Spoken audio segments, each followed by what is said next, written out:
Hello दोस्तों, welcome. Class 9th maths का 6 chapter रेखाएं और कोण चल रहा है। पहले पार्ट में आपने रेखाएं और कोण का बेसिक पढ़ा कि कोण क्या क्या होते हैं, किस किस प्रकार के होते हैं, रेखा, रेखाखंड, कोटिपूरक, संपूरक, ये सब आपने सीखा। इस वीडियो में आप सीखेंगे शीर्षाभिमुख कोण क्या होते हैं, आसन्न कोण क्या होते हैं और रैखिक युग्म क्या होते हैं। बहुत इंपॉर्टेंट टॉपिक है ये, आप इसको अच्छे से देखिए और साथ ही मैं आपको कुछ एग्जांपल्स भी बताऊंगा जिससे कि आपके कॉन्सेप्ट्स और स्ट्रांग हो। तो शुरू करते हैं। सबसे पहले मैं आसन्न कोण की बात करता हूं।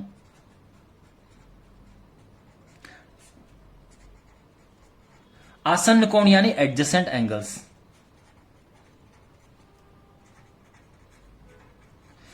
जब दो कोण एक दूसरे के साथ लगे हुए होते हैं उनको आसन्न कोण कहते हैं। तो हम ये कह सकते हैं कि उनकी एक भुजा कॉमन होती है। तो अगर मैं बात करूं, ये O है, ये A, B, C, तो यहां पे दो कोण, अगर हम बात करें दो कोण की, तो एक AOB है, दूसरा BOC है। इनकी एक कॉमन भुजा है, उभयनिष्ठ भुजा है, जो कि है OB।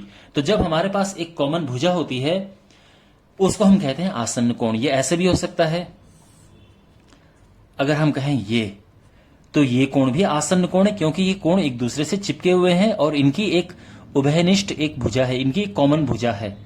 वो कैसे भी हो सकते हैं, ठीक है ना। आप अगर मैं ये करूं तो ये और ये दोनों कोण क्या है, ये आसन्न कोण है। यानी अगर मैं इसको नाम दूं KLM, तो मैं ये कहूंगा कि एंगल KOL और एंगल LOM ये आसन्न कोण है, एडजेसेंट एंगल्स हैं। और इनमें जो OL है, ये एक कॉमन साइड है, उभयनिष्ठ भुजा है, ठीक है ना, कॉमन भुजा है। ओके, तो आपको आसन्न कोण समझ आ गया। अब ये ध्यान रखना कि इनको आसन्न कोण ऐसे नहीं कि इनको प्लस करके इतना कुछ होगा, ऐसा कुछ नहीं है, ठीक है ना। इनको प्लस करके कुछ भी आ सकता है। जैसे यहां पे इनको प्लस करके 180 आ रहा है, यहां पे प्लस करके 90 आ रहा है, यहां पे 1 प्लस करके 90 से कम है, कुछ हो सकता है 60 हो या कुछ हो। तो ऐसा नहीं कि इन दोनों को प्लस करके कुछ ऐसा पर्टिकुलर आएगा। ये मैं आपको इसलिए बोल रहा हूं क्योंकि जो रैखिक युग्म होता है, रैखिक युग्म, वो दिखता आसन्न कोण की तरह है लेकिन वो प्लस करके 180 आता है। यानी अगर मैं ये वाला उठा दूं यहां से तो ये होगा रैखिक युग्म। तो जब कोई एक लाइन है, ठीक है ना, उस लाइन को कोई एक रे इस तरह से डिवाइड करती है तो फिर रैखिक युग्म बनता है। तो अगर मैं बात करूं, ये है, ये A है, ये B है और ये C है। तो ये जो दोनों कोण हैं, अगर मैं इन दोनों कोण की बात करूं तो एंगल AOB और एंगल BOC रैखिक युग्म है।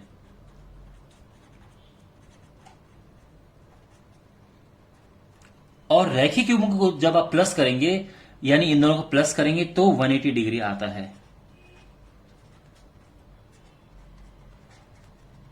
और 180 डिग्री क्यों आता है? क्योंकि माय डियर, जो एक स्ट्रेट लाइन होती है वो 180 डिग्री होती है। आपने पढ़ा होगा स्ट्रेट एंगल यानी जो ऋजु कोण होता है, सरल कोण होता है, बिल्कुल एक ही रेखा में कोण बना हुआ होता है। और ये जो कोण है ये 180 अंश का होता है। इसीलिए जब हम इन दोनों को प्लस करते हैं तो 180 डिग्री आता है। इसका ध्यान रखना, ठीक है। तो अगर कहीं पे आपको लिखना इस तरह से पड़ जाए कि आप कुछ कर रहे हैं, ठीक है, मान लो आपके पास ऐसा है कुछ और वहां पे ये है और ये है x और ये है y, तो आप लिखते हो कि x प्लस वाई बराबर 180 डिग्री। अब 180 क्यों है, तो आप रीजन लिखते हो और रीजन में आप क्या लिखोगे कि ये रैखिक युग्म है, ये रैखिक युग्म है और इसलिए इनको प्लस करके 180 आता है। रैखिक युग्म क्यों है?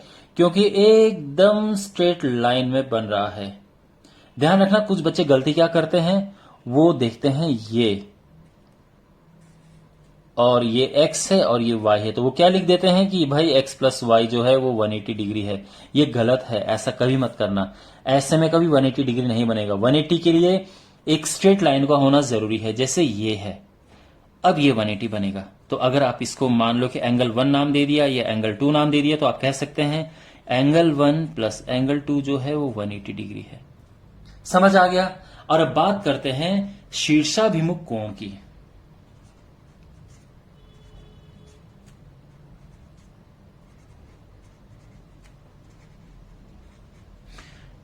शीर्षाभिमुख कोण क्या होते हैं? देखो, हमारे पास जब कोण दो रेखाएं एक दूसरे को इस तरह से काटती हैं, तो ये मैं ए बी नाम दे देता हूं, ये सी और ये डी नाम दे देता हूं, ठीक है ना, और ये है ओ। तो अगर मैं बात करूं इस कोण की, ये बराबर होता है इसके, और इस कोण की बात करूं तो ये बराबर होता है इसके। अगर मैं कहूं कि ये एंगल 1 है, ये एंगल 2 है, ये एंगल 3 है, ये एंगल 4 है, तो यहां पे होगा एंगल 1 बराबर एंगल 3 और दूसरा एंगल 2 बराबर एंगल 4। और आप रीजन क्या लिखेंगे? आप रीजन लिखेंगे कि ये है शीर्षाभिमुख कोण, वर्टिकली ऑपोजिट एंगल्स।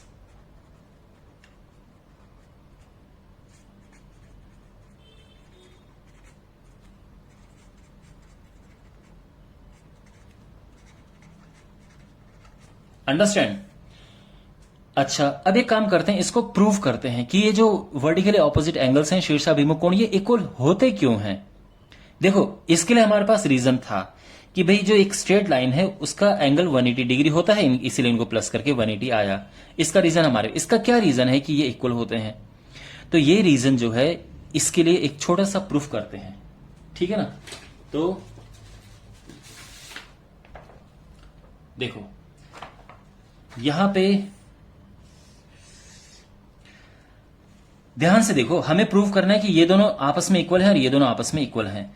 अब आप देखो, एंगल 1 और एंगल 2 को अगर हम प्लस करें तो क्या आएगा? इन दोनों को प्लस करें तो क्या आएगा? अब ध्यान से देखो माय डियर, ये है एक स्ट्रेट लाइन, जो सीधी रेखा होती है उस पे 180 अंश बनता है, क्योंकि वो होते हैं रैखिक युग्म, लीनियर पेयर।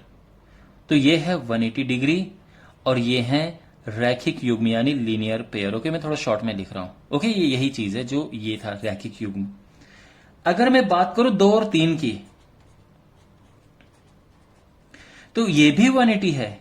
क्यों? सेम कारण, ये भी तो रैखिक युग्म बना रहे हैं। आप देखो, ये एक स्ट्रेट लाइन है और इन दोनों को प्लस करके ये 180 आता है, ये भी लीनियर पेयर है, ठीक है ना, लीनियर पेयर, पेयर। ओके, रैखिक युग्म, इनको लीनियर पेयर कहते हैं। अब देखो, ये और ये मिला के 180 है और इन दोनों को मिला के भी 180 है, तो राइट हैंड साइड एक जैसी है, तो इनको हम इक्वल कर सकते हैं। तो angle 1 plus angle 2 is equal to angle 2 plus angle 3, ठीक है। हम इसको लिख सकते हैं इक्वेटिंग, मतलब समीकरण 1 और समीकरण 2 को एक दूसरे के बराबर रखने पर, ठीक है ना, या समीकरण 1 और समीकरण 2 से, तो ये कट जाएंगे। ओके, मैं दोबारा समझाता हूं, ये दोनों को मिला के 180 था, ये दोनों को मिला के 180 था, तो राइट हैंड साइड तो एक जैसी है, तो लेफ्ट हैंड साइड भी इक्वल होगी। तो मैंने इक्वल रख दिया, रूट और 2 से 2 कट गया, तो इससे क्या मिला मुझे? एंगल 1 बराबर एंगल 3 मिल गया ना, एंगल 1 बराबर एंगल 3, ये हो गया प्रूव्ड, हैंस प्रूव्ड। ओके, अब अगर मैं बात करूं, देखो यहां पे 2 प्लस 3, तो एंगल 2 प्लस एंगल 3 अगर हम देखें तो इनको मिला के 180 होगा, और सेम कहानी, ये लीनियर पेयर है, रैखिक युग्म है, ठीक है ना, क्योंकि ये एकदम सीधी रेखा में है, इनको दोनों को मिला के 180 होगा। अगर मैं बात करूं इन दोनों की, यानी एंगल 3 और एंगल 4 की, तो ये भी तो 180 है, क्योंकि ये भी स्ट्रेट लाइन में है, ये भी लीनियर पेयर है। और जब आप इन्हें इक्वेट करते हैं, क्योंकि अब देखो राइट हैंड साइड एक जैसी है, तो हम इन्हें इक्वेट कर सकते हैं, तो ये बराबर हो गया ये, ठीक है। एंगल 3 से एंगल 3 कटा, तो क्या आया फाइनली? एंगल 2 बराबर एंगल 4। अंडरस्टैंड? और हमें ये दूसरा मिल गया हमें, तो हेंस प्रूव्ड। तो इसलिए हम कह सकते हैं कि शीर्षाभिमुख कोण यानी वर्टिकली ऑपोजिट एंगल्स इक्वल होते हैं। ओके, अब एक दो छोटे छोटे न्यूमेरिकल्स में आपको समझाता हूं, जिससे कि आपके कॉन्सेप्ट और स्ट्रांग हो। अब यहां पे हमारे पास 2 क्वेश्चन हैं। सबसे पहले एक ये क्वेश्चन है और फिर दूसरा ये क्वेश्चन है। देखो, यहां पे ये जो हमारे पास ये फिगर है, यहां पे एक ये सीधी रेखा है, स्ट्रेट लाइन है, और यहां पे एक लाइन इसको काटते हुए जा रही है। यहां हमने x का मान ज्ञात करना है, तो देखो कैसे करेंगे। आप देख सकते हैं कि ये और ये दोनों क्या है, रैखिक युग्म बना रहे हैं क्योंकि एक ही लाइन पे हैं। तो आप ये कह सकते हैं कि 2x plus 10 plus x plus 30 बराबर 180 डिग्री, यानी इन दोनों को मिला के 180 आ रहा है। क्यों आ रहा है, तो यहां पे लिख देते हैं कि ये है रैखिक युग्म, लीनियर पेयर। ओके, अब 2x में x प्लस किया तो आया 3x, 10 में 30 प्लस करेंगे आएगा 40, और ये आ जाएगा राइट हैंड साइड में 180 है। अभी इस तरफ माइनस करेंगे तो देखो 3x हो जाएगा 180 माइनस 40, 140 आ गया 3x, और अगर हम x करेंगे तो ये 140 अपॉन 3 आंसर आ गया है। ठीक है ना। आप चाहते इसको कन्वर्ट करो, कैसे, 3 चौको 12, 2 0, 3 छके 18, 2 बड़े 3 अंश, ये हमारा आंसर आ गया है। Okay, clear. तो आई होप आपको समझ आ गया होगा, इस तरह से यहां से x की वैल्यू निकालते हैं। अब ये देखो, यहां दिया है एंगल AOC, यानी ये और एंगल COB, इनमें रेशो है 1:2, यानी इसमें और इसमें जो रेशो है, अनुपात है 1:2 है। तो चारों का मान याद करना है। तो देखो सिंपल है, एंगल AOC को मान लो 1x, जब भी हमारे पास अनुपात दिए होते हैं उनमें x लगा देते हैं, और एंगल COB को मान लो 2x। यहां तक सब ठीक है, ये 1x हो गया और ये 2x हो गया दूसरा वाला। अब यहां ध्यान दो, एंगल AOC और एंगल COB देखो, एंगल AOC और COB इन दोनों को प्लस करके 180 आता है। आप समझ रहे हैं ना, लीनियर पेयर, रैखिक युग्म, तो इसको और इसको प्लस करके 180 आएगा।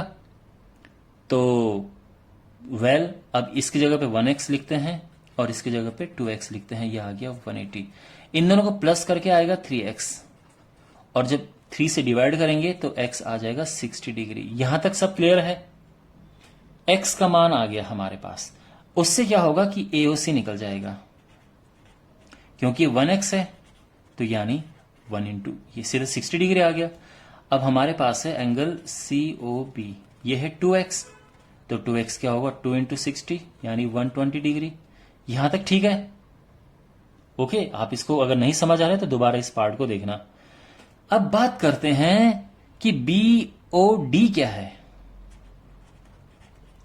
तो देखो BOD जो है वो इसके बराबर है, किसके, एंगल AOC के। और क्यों बराबर है, क्योंकि ये है वर्टिकली ऑपोजिट एंगल, शीर्षाभिमुख कोण। ठीक है ना।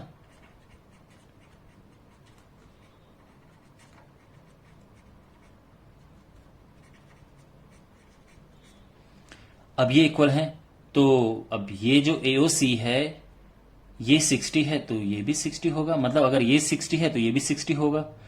ठीक है। और अब अगर हम बात करें इसकी, तो ये 120 आ गया था हमारा COB, तो ये भी 120 होगा क्योंकि ये भी वर्टिकली ऑपोजिट एंगल्स हैं। आप समझ रहे हैं ना भाई, ये और ये इक्वल होंगे, ये और ये इक्वल होंगे। तो हमारे पास है एंगल DOA, ये किसके इक्वल है, एंगल BOC के।